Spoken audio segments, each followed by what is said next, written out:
नमस्ते दोस्तों, आज हम बात करेंगे वेस्ट बंगाल की पॉलिटिक्स का एक ऐसा इंसिडेंट का जिसने सोशल मीडिया पे काफ़ी हलचल मचा के रख दी है। एक पब्लिक प्रोग्राम के दौरान टीएमसी के सबसे सीनियर लीडर अभिषेक बनर्जी को कुछ लोगों का विरोध और नाराजगी का सामना करना पड़ा।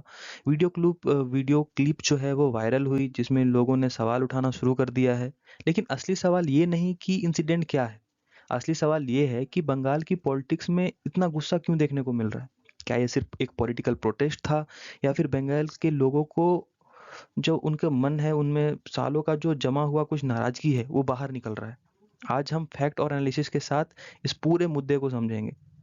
तो चैनल को सब्सक्राइब कर दीजिए क्योंकि हम ऐसे ही पॉलिटिकल और करंट अफेयर का एनालिसिस लेकर आते रहेंगे। दोस्तों, सबसे पहले समझते हैं कि अभिषेक बनर्जी आखिर कौन है। अभिषेक बनर्जी तृणमूल कांग्रेस के सबसे पावरफुल नेताओं में से एक हैं। वो ममता बनर्जी के भतीजे हैं और डायमंड हार्बर से लगातार लोकसभा चुनाव जीतते आए हैं। पिछले कुछ सालों में उनका जो पॉलिटिकल स्टेटस है वो इतना बड़ा है कि पॉलिटिकल एक्सपर्ट्स उन्हें टीएमसी का फ्यूचर फेस भी मानते हैं। यानी बंगाल की जो पॉलिटिक्स है उसमें अगर कोई युवा नेता का सबसे ज़्यादा इन्फ्लुएंस है तो वो अभिषेक बनर्जी ही हैं। अब सवाल है कि आखिर अभिषेक बनर्जी को इतना पावरफुल क्यों माना जाता है। इलेक्शन स्ट्रेटजी हो, पार्टी ऑर्गेनाइजेशन हो या नेशनल मीडिया में टीएमसी का रिप्रेजेंटेशन, हर जगह अभिषेक बनर्जी की एक स्ट्रॉन्ग प्रेजेंस देखी जाती है। कई पॉलिटिकल ऑब्जर्वर मानते हैं कि अभी ममता बनर्जी के बाद अगर किसी लीडर का सबसे बड़ा इन्फ्लुएंस है टीएमसी में तो वो अभिषेक बनर्जी ही हैं। और पॉलिटिक्स का एक सिंपल रूल है, जितना ज़्यादा पावर उतना ज़्यादा अकाउंटेबिलिटी। दोस्तों, अब आते हैं सबसे इम्पोर्टेंट पॉइंट पे। कोई भी पार्टी जब बहुत लंबा समय तक सत्ता में रहती है तो नेचुरली लोगों की एक्सपेक्टेशन बढ़ने लगती है। Roads, job, law and order या फिर करप्शन, हर इशू पे लोग ज़्यादा जवाब मांगने लगते हैं। पॉलिटिकल साइंस में इसे एंटी इनकम्बेंसी कहा जाता है। यही वजह है कि दुनिया भर में कई स्ट्रॉन्ग गवर्नमेंट को भी पब्लिक डिससेटिस्फेक्शन का सामना करना पड़ा है। बंगाल में भी कुछ लोग इसी एंगल से चीज़ों को रिलेट कर रहे हैं। अब बात करते हैं उन मुद्दों की जिन्हें ओपोजिशन और क्रिटिक्स बार बार उठा रहे हैं। सबसे बड़ा मुद्दा रहा है रिक्रूटमेंट कंट्रोवर्सीज। कई लोगों ने जॉब्स और रिक्रूटमेंट प्रोसेस को लेकर सवाल उठाया है। इसके अलावा करप्शंस, एलिगेशंस और लोकल गवर्नेंस को लेके भी विरोधी दल जो है अक्सर टीएमसी पे हमला करते रहता है। यहाँ एक बात बहुत जरूरी है, ये एलिगेशंस और पॉलिटिकल जो क्रिटिसिज्म है इन पर अलग अलग लोगों की अलग अलग राय हो सकती है। मामले कोर्ट्स में भी डिस्कस हुए हैं। हमारी कोशिश सिर्फ पॉलिटिकल मुद्दे को समझना है। अब सवाल ये है कि अगर लोग किसी पार्टी से नाराज हैं तो सबसे ज्यादा क्रिटिसिज्म अभिषेक बनर्जी को ही क्यों मिलता है। इसका जवाब सिंपल है। पॉलिटिक्स में जो लीडर सबसे विजिबल होता है उसी पे सबसे ज्यादा स्पॉटलाइट भी होती है। अभिषेक बनर्जी को टीएमसी का फ्यूचर फेस माना जाता है, इसलिए सपोर्टर्स भी उन्हें स्ट्रांगली सपोर्ट करते हैं और क्रिटिक्स भी उन्हें डायरेक्टली टारगेट करते हैं। यानी पॉपुलैरिटी और क्रिटिसिज्म दोनों साथ साथ चलता है इन पॉलिटिक्स। अब एक और इंटरेस्टिंग सवाल, क्या लोग किसी व्यक्ति से नाराज हैं या किसी पॉलिटिकल सिस्टम से।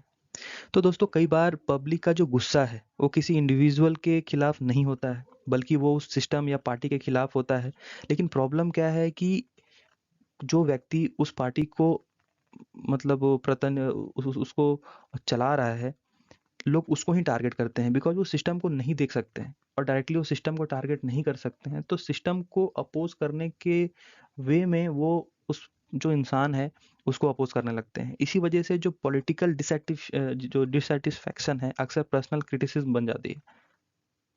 दोस्तों, अब एक थ्योरी पे बात करते हैं जिसमें कुछ पॉलिटिकल जो एनालिटिक्स जो हैं वो डिस्कस करते हैं। हिस्ट्री में कई बार देखा गया है कि जब कोई लीडर्स या पार्टी बहुत पावरफुल होता है तो लोग खुलकर उनका विरोध नहीं कर पाते हैं, लेकिन जैसे ही वो जो पॉलिटिकल एटमॉस्फेयर है उस पार्टी का वो बदलता है, जो पब्लिक का रिएक्शन है वो भी बदल सकता है। ध्यान रखें, हम ये नहीं कह रहे हैं कि बंगाल में कुछ ऐसा ही हुआ है, लेकिन जो पॉलिटिकल ट्रांजिशंस है उसके दौरान ऐसे एग्जाम्पल दुनिया भर में देखे गए हैं और इसलिए कुछ लोग इस इंसिडेंट को उस एंगल से भी देख रहे हैं। दोस्तों, अब अगर हम बैलेंस की बात करें तो टीएमसी सपोर्टर्स का जो व्यू पॉइंट्स है उसको भी समझाना जरूरी है। सपोर्टर्स का कहना है कि बंगाल में जो वेलफेयर स्कीम्स और डेवलपमेंट प्रोजेक्ट्स ने लाखों लोगों को फायदा पहुंचाया है, उनका मानना है कि अपोजिशन सिर्फ नेगेटिव नैरेटिव क्रिएट कर रहा है और यही वजह है कि टीएमसी भी बंगाल के लिए मतलब जो स्ट्रॉन्ग जो पॉलिटिकल सपोर्ट रखती थी वो कहीं ना कहीं बैकवर्ड पे आ रही है। यानी बंगाल की जो पॉलिटिक्स है वो सिर्फ क्रिटिसिज्म की कहानी नहीं है, बल्कि सपोर्ट्स और ऑपोजिशन दोनों की कहानी है।